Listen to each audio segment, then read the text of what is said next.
gentlemen, welcome back to another episode of Perth's premier podcast, Monkey Sword Fight, with me, your host, the Thick King Jordan Patrick, and my co-host, El Grande Nipez. Big Nip. Big Nip, Nippity Doodah. Nippity Doodah, Nippity Day. Oh, what a feeling. Oh, what a day. El Nipperino. Yeah. Cons man, the Methvin man. The MET. The HVN man. Love this. Look at the disgust on Andy's face every time we say that. Also known as Words with Dots. Words with Dots. We're going to have a special word with dots. Not really a special one, but because of everything that's been going on, I feel like I should use my platform for good. And I'm not saying this because someone told me that I have a platform here and that I should use it for that. And last week I was going to say something about it anyway, but I didn't know what to actually say about it. And I shared some, if anyone follows me on Facebook, I shared some comments about it, and I shared an article about it, and it was something that was relevant to me just for my entire life. And I'm not going to rehash that. Please go on there, please read it, and and do what you got to do. But one thing I did want to touch on was just to make my stance clear is that I'm definitely pro Black Lives Matter. I don't believe in anything that's happening as far as people getting attacked by police. Don't like that. But I'm also pro good cop. I had a long conversation with my friend Ryan today, who's in the NYPD, just about the things that are going on and how difficult it is for police as well. Like he's going through a tough time. People who are saying all cops are bad when we know all cops aren't bad, and that puts a target on his back as well. But I also need to relate to. I also relate to everything else that's going on there as far as Black Lives Matter. And a lot of stuff that's been going on social media, it's really kind of opened my eyes to the way people feel about it, the way people feel about racism in general. And to be honest, a lot of that shit's disappointing. A lot of that shit is really, really disappointing. And I'll be the first one to have these conversations with people. I'm always like, look, let's sit down and let's have a beer. Let's talk about this shit, because we're not coming from like a weird angle with this. We're coming for like an equality angle with it. And if you sit down and you want to talk to me about black on black crime, and you want to talk to me about shit that is not related to equality, it's really, really hard to have a conversation with you. So, and I just wanted to say, and again, I didn't want to go on too long about it, but every Sunday, like I have a chat with my parents and all my family back home, and of course it goes into this and bashing Donald Trump, shitting on Donald Trump for hours at a time, and it just hit me that like. It's speaking to my dad, because my dad's been really outspoken about this stuff. I know you guys don't follow him on Facebook, but anyone who does follow him on Facebook, he's been really outspoken about it. And just, it's disturbing that when he was born, he's experienced racism, his child has experienced racism, and that my children will most likely experience racism. And to me, I just think that's fucking depressing. Yeah. And people were like, oh, like, how do you talk to your kids about that? I used to hate when people say that. How when like there's a school shooting, how are you gonna talk to your kids about that? I used to be like, go fucking just tell them some idiot shut up at school. And then I actually had to explain to my oldest daughter about what happened to George Floyd, and I didn't even know what to say to her. I was like, yes, the cop killed the guy, and he wasn't really doing anything wrong. And she was like, all right, do we not like cops? I was like, no, cops are good. Cops are good. Most of the cops you meet are going to be good, but there are sometimes just like you meet mad people, and it was just kind of turned to this awkward exchange with my daughter. And I remember just thinking after it was over, like, why the fuck do I need to have this conversation? Why do I need to actually have this conversation? And then I remember I shared this about the article I shared on Facebook about my mom having the conversation with me about not playing with toy guns in the street. And I was thinking, like, what the fuck does that have to do with anything? She was worried I was going to get my ass shot. That was what my mom was worried about. You know what I mean? So all I ask is that if you are going to talk about this, you should talk about it. You should be outspoken about it. And a friend of the podcast, Vicky Marshall, Dirty, what was it, Dirty Mermaid? The Dirty Mermaid The herself. Dirty Mermaid, yeah. I was talking with her a bit about it. She's been very outspoken on her social media channels. And I went back and forth about it for a little while. I was like, I don't really want to engage too much on social media because arguments don't end on social media. That's the problem. But it's about challenging that behavior. And I'm not even just talking about race right now. Any behavior that you see, especially in person, and the people that you know that you can have a conversation with, when you hear that shit, you need to be like, that's not right, man. Like, that's not right. You need to reorganize your thoughts a little bit, and you need to challenge that type of behavior. And that all I ask is challenge the behavior, whether it be racist, sexist, or whatever, any stupid phobia that you may have. And also, if you're going to engage in a debate on social media or with anybody, make sure you know what you're talking about. And make sure you stay on topic as well. That's all I ask. So please just follow those two steps. Goes for both sides as well. Exactly. Yes, for both sides. Yeah, I feel. Sorry, man. Carry on. I'm sorry. And just the third one, go in willing to listen and be willing to change your opinions. Like I had the conversation with my guy Ryan today, and I could tell he was stressed. He's out in the streets having to deal with people who he doesn't know. They may want to run him off the road. They may want to run him over his car. They may want to blow him away. I don't know. He doesn't know either. And I know he's stressed. And I can tell just by reading his messages that he was stressed. But I learned something from that conversation about how the police view certain things. I learned something from that. And I came in there thinking that I wasn't going to learn anything, going against my own kind of thoughts initially. So please just go in thinking that you can learn something, and I promise you will. I promise you will. And even if it is, you know what, I can't talk to this person anymore. I've just learned that. That could be the only thing you learn from that conversation. Yeah. But at least go in open-minded. Definitely. Andy will agree. Like I fell down that trap, and it was after a friend of the show, Stosh. I posted something about a certain polarizing historical figure, and I was probably quite rash in the way that I did so. And then I think it was Ali Cook and Stosh as well.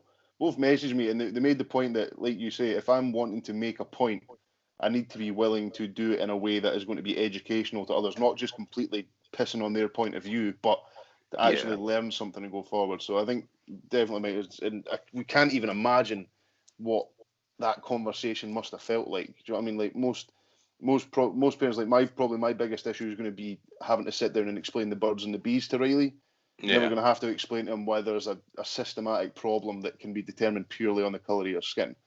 And like I say, man, it must be horrible. So thank you for saying something. Do you know what I mean? It's not me or Andy's place to comment on behalf of the show. And unfortunately, do you know what I mean? It doesn't fall to you, but as the black person with a platform, like you said, it's not your responsibility to educate people. No, it's not. You know what I mean? It's up to people to, and especially people like myself and Andy, and do you know what I mean, to educate and learn about these things that we've probably never even considered. Like I used to have toy guns and just run about the street. Do you know what I mean? I know we live in the UK, but it was never even a consideration that as a child I couldn't play with a pretend gun. Yeah. Do you know what I mean? It's crazy. So there's not much else we can say, but And I know what you mean about me, me being a black man and having and sharing this platform here, but it doesn't begin and end with black people. And I know you know that, because I know you wouldn't even be allowed to not be outspoken in your house anyway. Oh yeah. I think the thing is sorry, carry on. But I'm just saying, like, it doesn't just begin. And I'm at fault with a lot of this shit too, because there have been times where I have maybe seen racism with other things that I didn't speak up about, but that has ended now. And it should end for everybody. It's along the same lines as when Megan came on ages ago and talked about feminism. It's the whole same as the Black Lives Matter movement. It's not about pushing one agenda. It's just making sure that everyone has an equal footing, regardless of gender, race, religion. You know what I mean? That's the whole point of it. So, and if you, like you say, that was an excellent point you made. I want to say is, like, if the only thing you learn is that you can't talk to that person, you've still learned something. Yes. You know what I mean? Like, it's when you see people doubling down against fact without actually even, do you know what I mean, trying to understand. So I've either completely not engaged with people, or, like, there was a prime example yesterday, a guy I know put up a scene from Fawlty Towers, and I think we'll all know about the fucking issue that everyone thought the Fawlty Towers had been taken down because they mentioned the war thing. Mm-hmm. But it was actually because there was a scene in the unedited version where the N-word was used multiple times. So what they've done is they've taken that edit away and put up the original one that was aired on the BBC, because there was a different edit on Netflix. But a lot of people, a lot of groups are like, this is what they're trying to stop us doing. They're making everything PC. And a mate of mine put it up, and I just sort of said to him, I was like, actually, this was taken down not because of this scene that you've actually got in your clip above. It was put down because of this word. And he was like, oh, magic. And then he took the post down because he'd taken all the information. You know what I mean? Yeah. And it's the whole point of that. So there's a way of challenging racist behavior, and not even just people who are racist. There's a way of challenging people who are ignorant in the definition of the word. They just don't know what's going on, whether they haven't researched it or whatever. Like I was speaking with somebody on Facebook yesterday, and they were talking about the whole defund the police thing, and he was like, oh, you don't want to have police. And I was like, we can defund the police doesn't mean you don't have any police. It means you just reduce some of the money that's going to them. And I was like, you know what? I'll be honest with you. I didn't know that when that term first came out. I didn't know that. And that's why I'm telling you. I'm not trying to shit on your point, but I'm just trying to tell you this is what it is and how it could be beneficial to every community. It was exactly, and it's the way that they're saying to put the resources into. You don't need an armed cop when someone's suicidal on a bridge. You know what I mean? Like, you need someone who's trained in that sort of situation. So great point, man. Great point. But so I don't think any of us want to linger on it too long. But I think if the main message is is educate yourself and be willing to be educated. Yeah. Be willing to ask questions and then challenge people in a constructive way. Yes. Don't just call someone a dickhead and tell them their point of view is shit. Even if it is, do it approach them how you would wish to be approached by someone with an opposing viewpoint. Yeah, and sometimes it's easy to see something on social media and say, like, and upon first reading, go, that doesn't feel right. You know what I mean? That doesn't feel right to me. I don't like that. Just look into it. Look into it a bit deeper and then see what it is. And if your opinion is still that, your opinion can still be that.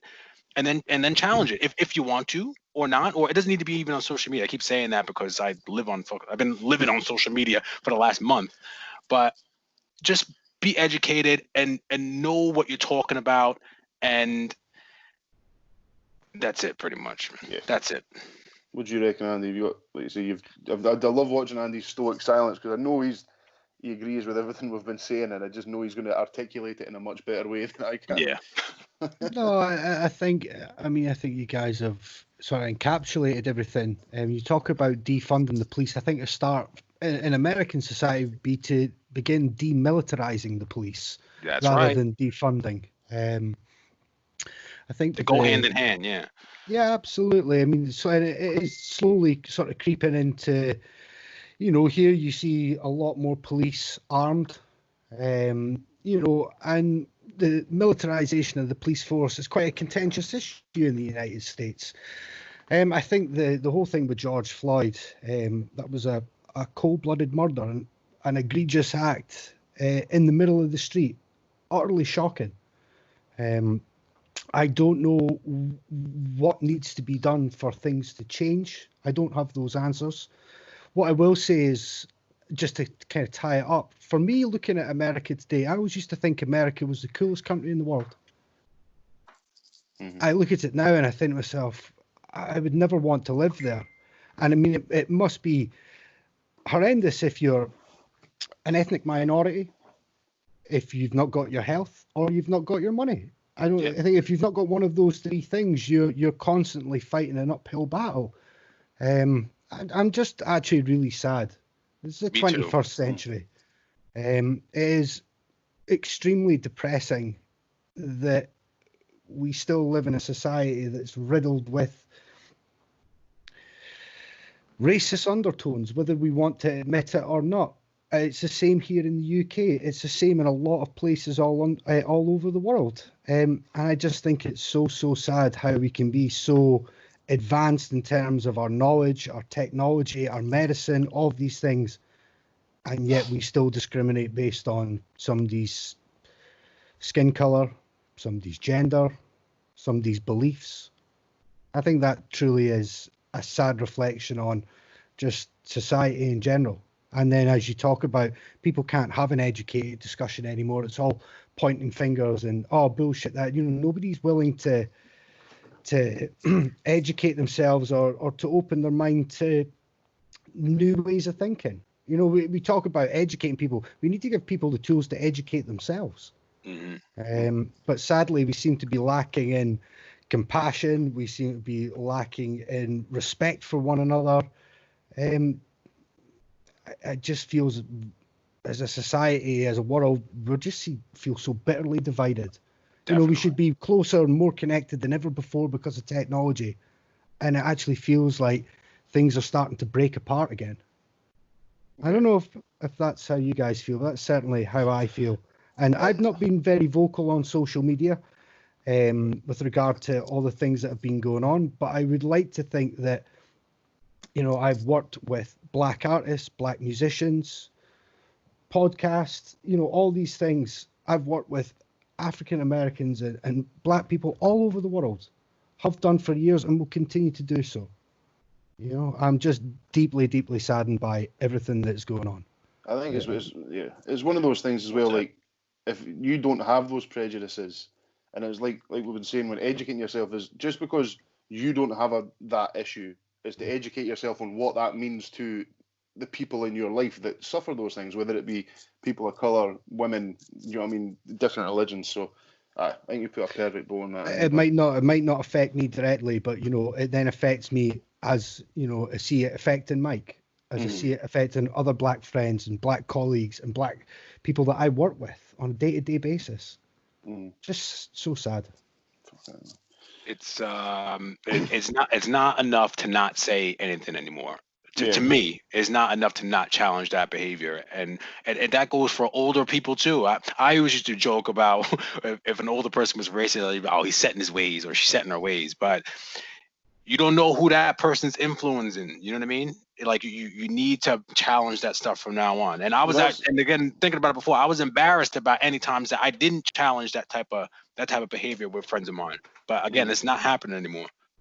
The thing is, it doesn't have to have an offensive message behind it. Do you know what I mean? If someone says something and they think they're being funny, I actually messaged Mike not long after everything happened. I was just like, oh man, in a purely educated stuff in the past, even though you know I've never had any prejudice, there was never any malice behind anything I've made. If I've ever said anything, it was so uneducated, and I wholeheartedly apologise. Yeah. And like you said, it's everyone's duty to just do better. Yeah. Like no person's like squeaky clean. We can always learn something. And not just regards to race, like you say, whether it's feminism, whether it's like religious prejudice, we can all learn to be a little bit better and a little bit more educated. Just like Mama says. Right, so will we roll on? Like you say, I think we've touched on it. Let's talk about some happy times. So let's get some dick jokes in. Let's do it. I'd like to bring some positive news. So, I've been playing golf, not seriously, for about 7 years now. About 7 years. Yeah. Mostly against my pal Stevie. We started about the same time. And for the first time in 7 years, your boy won a game of golf. Wow. Oh, congratulations. There you go. Congratulations. Played the 18 up at Murray's Hall. Just the happiest day of my life, really. You know, I'd like to thank God for bestowing me these gifts. But it was... Was that the commissioner you were playing with? No, that was Stevie Smith. Would absolutely pump me. Like, he's like a proper golf club member up in Aberdeen, plays on a decent handicap. Me and Stevie are like, he's always just been that bit better than me. And it would always get to like the back nine and I'd be all right. And then I would just completely crumble, but managed to hold it together. I thought I'd fucked it. I had 3 holes to go. I was 1 shot behind, parred a par 4, and he hit a 7. Took me 2 shots ahead, and then we drew the last 2 holes. Like, after I completely almost fucked it on the last hole. So genuinely very, very happy. It's a tricky par 3, that last one at Murray's Hall. It looks the one right down the hill. Yeah. Oh no, the one down the hill is the 17th. The 18th's a par 3. And it looks like a simple little 170-yard par 3, but I was on the secondary course. I don't think I was on the main Murray's. Oh, were you on Lindach? Aye. Lindach's good banter. That was good. Like, it was good fun. Kind of had a few. We went up to the driving range beforehand, and I took on the new thing of whenever I hit a drive, putting absolutely no power behind it, just swinging it back and swinging it forward, and it was getting straight almost every single time. Wasn't going as far as I've ever driven it, but The pros only swing around, they reckon, around about 80-85% of what they're actually capable of. Mm. Really? So Tiger Woods is knocking that ball 400 fucking yards, and it's only 85%. Those Well, he guys was only at one point. those guys only really step on it if they need to step on it. Yeah. But yeah, generally they're swinging well within themselves. But like I said, I always hear in my head, Andy Mack saying, driving for show, putting for dough. I always run whenever I hit the green. That's your old dad's rolling through my head. What's the Happy Gilmore's coach? The boy played Apollo. Chubbs. Andy Mack's my Chubbs. Like that. I could hear him in my head any time I was making a mistake. Kept it together. Will say though, man, it was muggy as fuck. The thick boys up there was not handling that heat well because my trolley burst halfway round as well. So then I had to carry my bag in like 18-degree heat up and down hills. I always carry my bag. Oh, well, you're a better man than me. I was fucked. Sometimes it's nice to go up to Murray's or Lindalk and treat yourself to a wee buggy. Where's Murray's Hall? On the way to Scone. Like as you're going out, before you get to Scone, you take a right hand onto some country roads. It's good fun though, but one of the happiest days of my life, boys. I was really excited to tell Andy Mack. Good times. What about yourself? I was going to say, I've been playing Golf King and Ultimate Golf on my phone in preparation for the first time we go out. So get ready, guys. I'm not going to lie, I've been hitting absolutely shite this week. Aye? I've been, problem is I've not really been at the driving range much this week. So really the only chance I've had to play is out on the course. And I've just got a few swing things that are going through my head. So putting and chipping's not too bad. Much improved on what it was the week before, but my long game's really struggling at the moment. My drivers are all over the place. Let's try and not put it in the diary soon because golf is about the only thing we're allowed to do right now. Yeah. I've seen a few meltdowns on the old Facebook and Twitter sphere due to a certain boozer was getting at big licks about how they were going to get to Open next week, and then Nicky, rightly so by the way, is erring on the side of caution. What boozer is that? I don't know. Do you want to say? Oh, that's fine. That's fine. I'll message it in the chat just so there's not a. It's like folk have never been to a pub before, eh? It's kind of like all these folk that are about wanking themselves to death because the Premier League was back last night. It's like, oh, I was honking by the way. The season finishes every fucking May anyway and doesn't start till August. It's like, what are you greeting about? So what's happening with the Premiership? Are they picking up where they left off, or are they doing like a shortened version? No, well, there was only about 8 games left. Okay. And even that, if Liverpool win it in 2 games, there's going to be like 6 absolutely nothing games getting played. Do you know what I mean? And the game was the Man City game last night. Arsenal were absolutely humming. Like David Luiz, that was one of the worst displays of defensive football I've ever seen in my entire life. Gets brought on when somebody gets injured. And what was he on the pitch for? A grand total of about half an hour? Yeah. Some boy. Yeah, well, I was giving Murray a cheek this morning. I was like, oi. He's probably stayed up till 2 a.m. in Thailand to watch these games. And I was going to say, isn't he in Thailand? Yeah. Yeah. Absolute stinker. What else you been up to, mate? You still Warzone? How's the Warzone there? I'm funny you bring that up. That was on my list. Well, you have access to the list. Maybe that's why you brought it up. Andy, are you aware of the kill cam teabag on Call of Duty? Oh yeah, classic move. I've been doing that one for about 12 years, mate. It's when you get killed and when they're on the kill cam at the end, like they'll stand over you as if it's like they're teabagging you, ball plopping you, exert your dominance. Asserting you that. Yeah, I don't know what I was watching, and then I saw that, and then I had to pause it, and I was like, someone's done that to me, and I was like, I gotta ask Andy if someone's put their balls on my head. I do it all the time. Like if we're in Warzone, like if you're the last man alive on your team and you're running about trying to get the cash to buy your teammates back, and you have to take folk down, you always give them a wee ball plop for the boys watching. One for the troops. That's for the right. Ball plop. Ball plop in every game you can crouch stand in. I was going to say is I'm struggling with a computer game. See the wee man, I've not beat him in 6 games. Wow. He's just sprinting ahead of me in terms of ability. I'm fucking struggling. That's his house now. I'm telling you, I feel like I've had to pop him in the jaw just to remind him who was in charge. Just What are you expecting for Father's Day this year? See, to be honest with you, man. See, on Father's Day, all I ever want is a lie-in and a fry-up. Like, I was saying this to my father the other day. It's the same at like Christmas time. I'm a nightmare to buy for because like if I see something I want, I'll just get it. So like all I'm looking for is a bit of a sleep and some fried food in my kip. That's what about yourself? You thinking it'll be the homemade card this year? Well, no. I kind of busted the girls as they were coming in just there, and I was looking out the window because I heard them screaming from like a half a block down as they were running down the street. And then I looked out the window, and Connie was like carrying a bag full of stuff, and I was like, "Ooh, what's this?" It's probably just all socks and ties. I haven't worn a tie in God knows how long. I don't even know if Megan knows that it's Father's Day on Sunday. Oh, she knows. She does. She's like, "I know, don't care." They say, I'm an easy man when it comes to I just cook breakfast. But I've been trying to get out on the bike recently, and I've realised just how old and rickety I'm going. So, like I say, done golf on the Sunday. But the day before, we'd done a 14-mile cycle. And see, on Monday, game over. Yeah. Absolutely game over. Like, knees were shot, back cracked, like, every 5 minutes. It was bad times. And I don't know if lockdowns just sort of increased my aging process. Are you still working out, though? Yeah, man. What is this? Oh, pop a pump.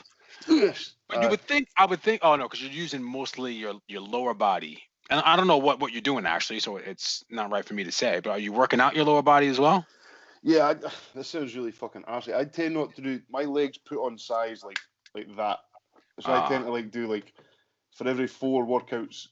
Otherwise, I'll do some leg stuff because otherwise it just gets ridiculous and I look like a chicken drummer. Like they're like fucking. It's all quad. So I'm trying to even it out because I'm really getting into the whole thick status right now. The bikes. We should go for a bike ride. I like a little bike ride. Yeah. I don't do off-roading very well. I need to be on a flat surface. It's kind of like me. I don't like grass in like walking on grass, so I don't want to put my bike on grass either. So I forgot you didn't like walking on grass. You know what? Connie's really got me out of that shit though. Like I'm in like knee length grass like every other day now. I was going to say, man, you're a real man of the woods now. Like Connie's really like. I don't mean to hit with the gender stereotypes, but she's really manned you up over the last couple of years. She has. I'm not afraid of grass anymore. Yeah, she's trying to get me not afraid of ticks too, but they like ticks. They're creepy. Yeah, but yeah, I've been out and about trying to get some fresh air. You get cooped up in the house all day long. You need to get out and get some fresh air. And you notice how beautiful Scotland is, and I've been taking some pictures and sharing them on social media too. So I'll say you there's a route that Megan showed us up in Craigie, and it literally I put some photos up on my Instagram the other day, and it's like a 5-10 minute walk from this car park, and you're literally just out in the middle of nowhere, and it would be fucking awesome for the dogs. So I'll have to send you it because you like it. There's not too much grass. There is paths and stuff, but it's back.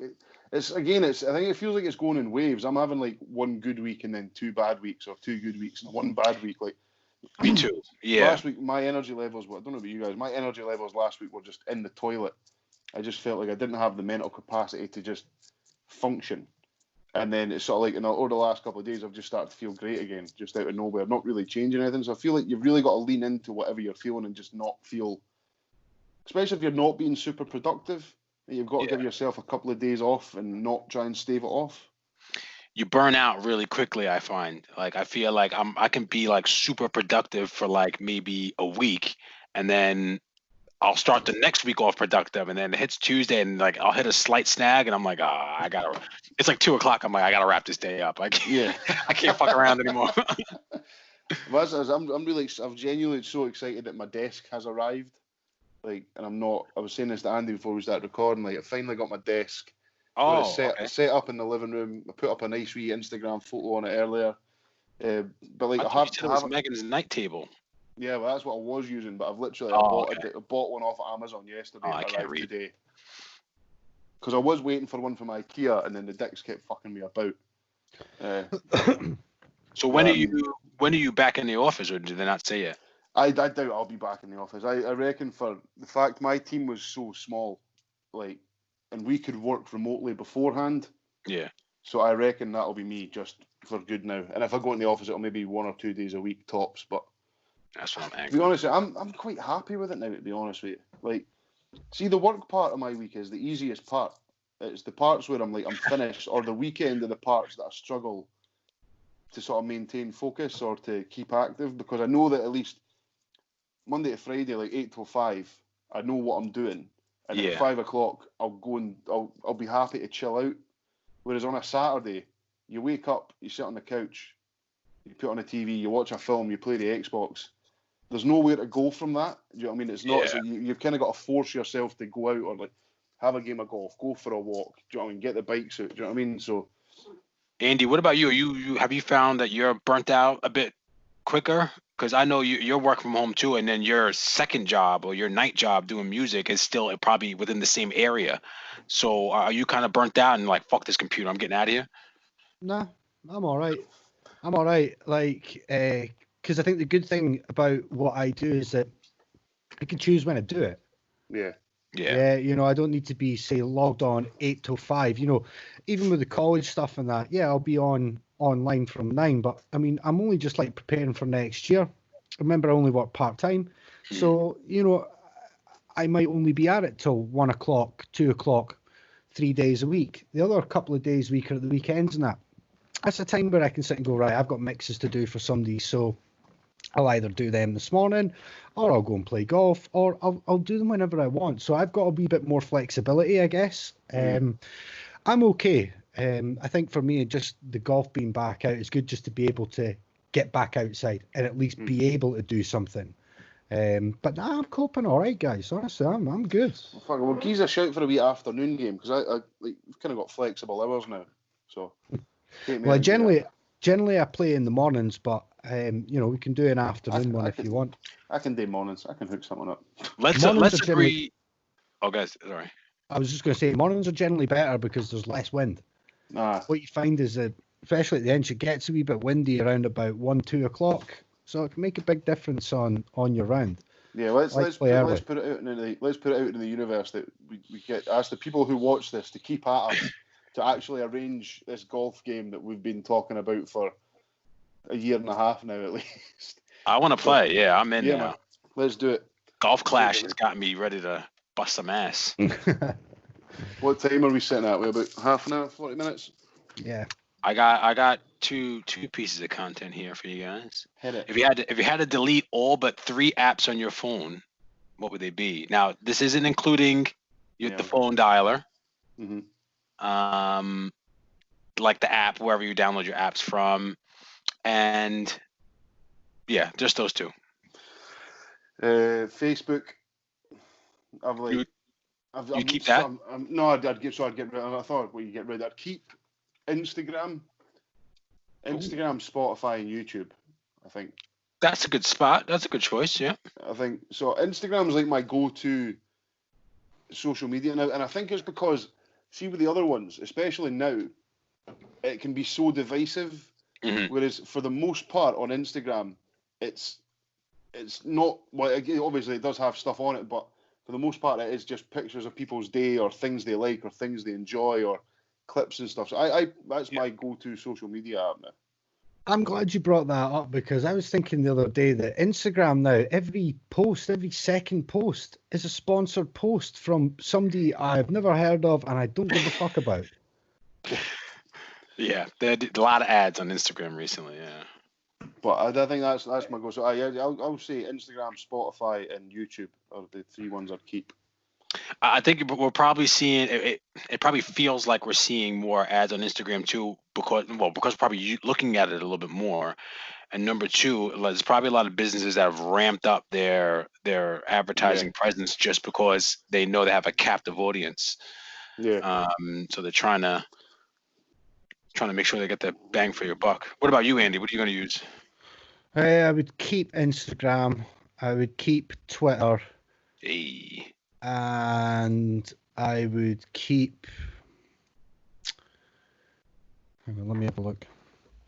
I would keep Instagram, Twitter, and TikTok. I keep WhatsApp. WhatsApp. Yeah. I didn't even know you're on WhatsApp. Yeah. I'm never sure if I never give Folk my number. Yeah, I'm like, anytime I'll text Andy, like, separate from the group, I'll get a message back saying this number's no longer in use. I'm like, how many times is this motherfucker? If you want to get Andy, we have to hit him up on the Twitter chat. That's what we. He's got a burner phone, Andy. What about you, Mike? Definitely Twitter. That's staying on, even though it's probably bad for my health. Title. Actually, no, probably the podcast app, I would say, first. Because I spend so much time listening to podcasts. Yeah, so it's the Title, podcast, and Twitter I would go with. So I was going to say this, actually. My podcasts have backed right up because I like listening to podcasts when I can listen to what's being said. Because, like, if I'm working, I can't concentrate on the both of them. So, like, my music intake is shot up because I'll put on, like, albums that I've listened to a million times, so I know I can have them in the background. But, like, I've got, like, 15 podcasts outstanding because I've just not found the time to actually sit and listen to them. Yeah, I was gonna ask you listen to music during it, but like I had on just like this playlist on Tidal. It's like concentration classical, and I just found myself at one point just like typing away like I was on Ritalin or something. Like, and I was like, oh shit, oh wow, this is working out pretty well. I tell you, I've been listening to a lot of the Craigie Newsboys stuff. All right. Mitch, friend of the show, like they put up so many just like long mixes. It's just like an hour or two continually. And I've had that on quite a few times where I'm needing to just buckle down and focus, and it's just like noise in the background there has been fantastic. Good to see them keeping busy as well. Hell yeah. So I was in Tidal or your podcast app? Tidal, podcast app, and Twitter, yeah. Because you can get YouTube on your TV if you really need it. I probably spend more time watching YouTube on the TV, like not through my phone, just through Sky, than I do on my phone. So. Well, we just recently bought a Chromecast just so I can stick the Fitbit on the telly. Yeah. And we started watching a lot of YouTube on the TV just because like it's now there and it's so easy Chromecast is awesome. Oh mate, like Megan was casting Netflix from her phone, and I walked in and it was a better picture than Netflix the app on the TV. It was fucking like Ultra HD. It was fucking tits. Oh yeah. What else you got? You said you had another bit of content there for the bikes. Oh yeah, executive producer Connie sent this to me earlier in the week. I like finding out like the origin of words, like where words come from. Okay. So this was just like it was a Facebook post that she sent me that kind of described how, I don't know if this is true or not, but just it kind of describes where certain words or phrases came from. So like the phrase or the saying piss poor, do you know where that's come from? No. It says that they used to use urine to tan animal skins. Ew. So families used to pee in a pot, and then once a day it was taken and sold to the tannery. To do this, if you had to do this to survive, you were piss poor. But worse than that, the people who were really poor and couldn't afford to buy a pot, they didn't have a pot to piss in. They were the lowest people. Yeah. Nice. The other one, don't throw the baby out with the bathwater. Okay. So baths consisted of big tubs filled with hot water. The man of the house had the privilege of nice clean water. Then all the sons and other men in the house. Then the women, and finally the children. Last, the babies would be in the water, but it would be so dirty at that point that sometimes you would could possibly throw the baby out with the bathwater if it was in there. Fuck's sake. The only one I know is that giving someone the V's was, I think I might be completely wrong, was an archery thing. Because obviously if like an archer was caught, they would have their fingers cut off. So when archers did this, it was to show their enemies that they still had both their fingers and could still fire a bow and arrow. Oh, that's awesome. Yeah, I'm sure Ali Cook will fact check me on that. But that seems to be a factoid that I remember from school. Last one. In the old days, they cooked in the kitchen with a kettle that hung over the fire. Every day, they lit the fire and added things to the pot. They ate mostly vegetables and didn't get much meat. They would eat stew for dinner, leaving leftovers in the pot to get cold overnight and then start the next day. Sometimes the stew had food in it that had been there for. Oh no, that's something different. Sometimes they would obtain pork, which made them feel quite special. When visitors came over, they would hang up their bacon to show it off. It was a sign of the wealth that the man could bring home the bacon, and they would cut a little bit off to share with their guests, and they would sit around and chew the fat. I thought that was good. That's fucking brilliant. Fantastic. Excellent. Right, well, we getting a bit of watching and listening to. What sort of content we've been chewing down on? You want to go first? Andy Mack, you want to go? Yeah, well, I've just wrapped up from last time we spoke watching all 5 seasons of The Wire and finished off The Sopranos again. So, well, you know my thoughts on that. Other than that, actually, not much. What we got in the way, new albums. Alchemists, that new one he did with Freddie Gibbs.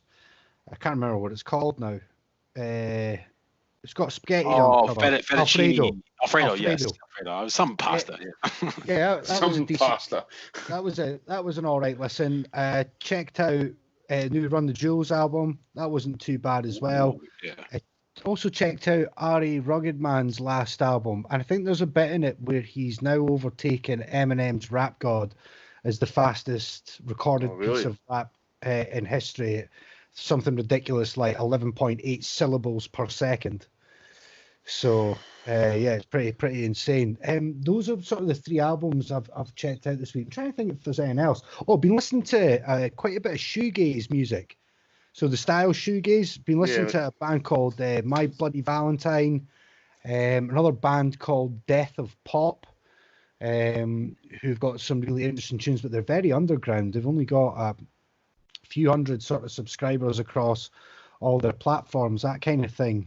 But they're really, really good. So not really much in terms of new games or anything. I've just been back playing GTA again, just hanging out in the casino, playing the horses, and a little bit of Warzone. So not really much from me, guys. I'll move on. I'll jump in. I keep feeling really bad that I've not watched anything. I've currently like balls deep in rewatching Friends for the 400th time. Like, it was one of those things that we sat down for a dinner and we'll just stick an episode on while we're eating, and next thing I know we're 2 seasons in. You know what I mean? It's been madness. So Friends all the time. So I've went through a bit of a habit of re-listened to the entire Arctic Monkeys and the View back catalogue. Started feeling nostalgic and got just into something, and I just wanted to really touch on the View's first album, which hats off to the busker. It's just, I forgot, it's one of my favourite albums of all time in terms of like the memories that it conjures up, and just like at the time was just that slightly different from most indie music that was cutting about, and it had they were singing in their own accents, it had the real Dundee twang to it. They were singing about stuff that you could sort of, any young kid that grew up in a Scottish scheme could really relate to. So that gets a retrospective 8.5 bananas from me. Hey. I meant to ask, Megan, what do you give Red Dead banana-wise? Oh, what is it out of? 10. I would give more than 10 if I could. It is perfect. She gives a 10 bananas, Red Dead good game. 2. It's a good game. I came back from golf on Sunday and Megan had not long finished it, and there was still tears streaming down her face. From the end of the main story. So yeah, I guess a 10. I never finished it. Yeah, me either. I gotta get back. Apparently the storyline's fantastic. She's actually she finished it today and started it again, so she can 100% it this time. So other than that, there was something else that's completely on it in my head. I started watching this. There's a TV series that came out years ago. It was a British one called Episodes, and it's about 2 British writers that moved to America to try and do an American version of their show, which has been successful in the UK. And they hire Matt LeBlanc to be like the main character in their TV series, but he plays himself. I've heard of this, yeah. It's called I've Episodes. heard it too, yeah. It's not a game changer, but like I say, I sat and I had it on yesterday when I was working just in the background and got through like a season and a half or something like that. It's like just half an hour episodes, quite funny, quite well written. Matt LeBlanc playing himself is fucking hilarious. And it was really, really weird because like one point he called somebody a cunt, and it was to see Joey saying that word completely fucking blew my mind. Joey. So that gets a 5 bananas. Like I say, nothing special, but it's quite decent mental chewing gum. And I've been watching. I think I talked about it last time. A YouTuber called Dead Meat, a guy called James A. Janice, who does kill counts. So basically, goes through like famous horror films and like breaks down the story and then counts out how many people have been killed during the film. It's just really well put together. The guy's really likable. It's a good way to kill like a couple of hours because there's fucking loads of them. So Dead Meat on YouTube. He's got a podcast too that I've not checked out yet. But if you're looking for just something new, and something like, even if like, say if you're in the mood to watch a film but you've not got time to watch it, you can watch that and it's sort of like a shortened commentary on it. So he gets 6 bananas from me. Very good. But I think that's me for the week. What about yourself, Mikey? Not too much because I've just been TikToking it and tweeting it and Instagramming it. But Dave Chappelle's 846. Yeah. I don't know what Netflix is like their kind of strategy is with taking things and producing them but not putting them on Netflix. That's on YouTube, and they have their own kind of YouTube channel, I think, too. But I think it was maybe because it was good watch and obviously wasn't. I don't know if you'd necessarily call it a stand-up special.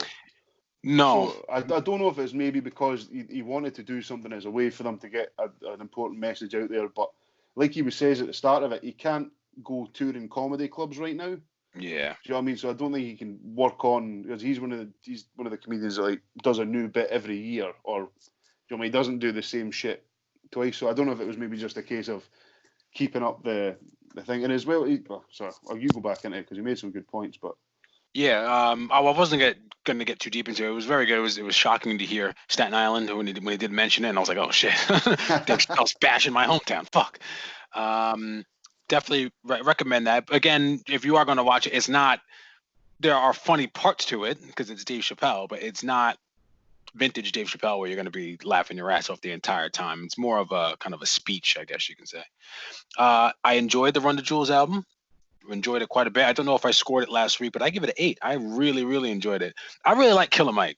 Killer Mike is, aside from the activist kind of thing, he's just super entertaining. Not only can he rap his ass off, his TV show on Netflix, he does this one where he kind of buys things that are just all from black businesses, and he's got another one on there that I'm going to check out as well. He's just a very, very entertaining guy, and I've been watching a couple of his interviews over the last couple of weeks too. 13 Reasons Why, the last season. Did you guys watch any of these? I never got through the first season. I came out as it was well put together and it was all right, but I sort of got halfway through and was like, I can't relate to any of these people because I'm not 16. Like I just didn't have a horse in that race. So. Yeah, it's it was just a bit too much for me. It was like these kids, if all this stuff happened in this same high school, they would have blown that place up a long time ago. The first season was good, and then even the second season was all right. But when you get to this, I give it a 4. It was way too much. I barely even watched the last episode. That's how bad it was. It's the problem with a lot of things now where like they just try and milk it for as much as it can go. Cash grab. Like some things are quite good left as like a 1 or 2 season deal, like a small arc. But it's when they do a really good arc and then they just go, let's just throw any old shit at the wall and see if it sticks. Yeah, that's what I like about The Sopranos. With The Sopranos, it was like we got to this point and it seemed like they knew that they were like, if we continue this anymore, it's going to be one of those shows that's dragged out and is bad. Let's just end it the way we need to end it. So yeah, and Tekashi, my man Tekashi's back making music. Have you guys heard it? How is Nicki Minaj getting away with rapping with him? I don't understand how this happens. I still don't understand how the man gets away with half the stuff he's done. Like it just I don't know. Akon, he was in the studio with Akon last week too. Akon's on a slippery slope as it is in the past. You know what I mean? Like he needs to. I think he's still got a few bits to do to try and get the stain off from any previous. What happened with him? Was he? I remember when he was. Well, it wasn't actually to be him. It was like an underage girl at his concert, and he. Oh yeah. Okay, I thought it was a rape thing. Yeah, well, it's not really rape. I shouldn't say. Yeah, I know what you mean, but yeah. Now I try and actively avoid Tekashi 6ix9ine because he makes me cringe. I just can't. Like for a while, I found him, now. For a while, I found them really funny, and then after a while, I was just like, nah. Andy, your thoughts on Tekashi? I don't have any.